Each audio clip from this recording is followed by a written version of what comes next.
Hi everyone, I'm Princess Monastrial from MedTube 4A, and today I'll be discussing about the Disaster Risk Reduction and Management, or DRRM. In the video by Dr. Alfredo Mahar Lagmay, I learned the concepts of DRRM. The first one is disaster. It is a serious disruption in the functioning of a community that causes widespread losses and overwhelms local capacity. Next is hazard. It is a natural or human-induced events that can cause harm, such as typhoon, earthquakes, or fire. Next is exposure. The presence of people, building, or resources in hazard-prone areas. And lastly, vulnerability.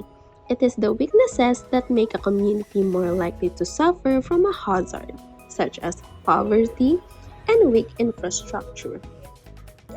Next is the four pillars of DRRM. The first one is prevention and mitigation.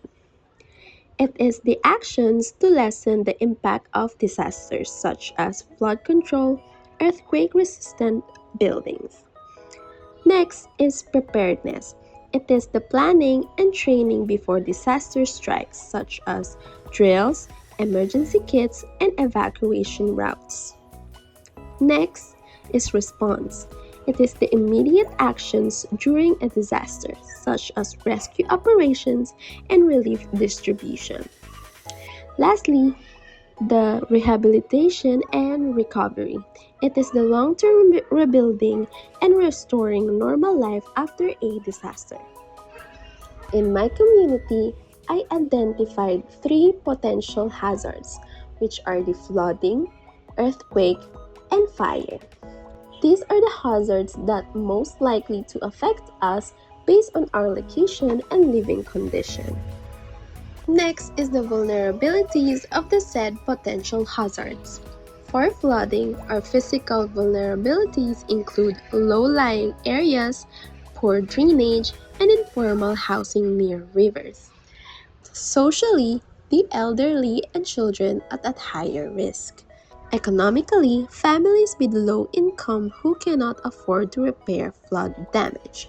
And environmentally, clogged waterways due to waste disposal. For earthquake, physical vulnerabilities include old structures and narrow streets that can block evacuation.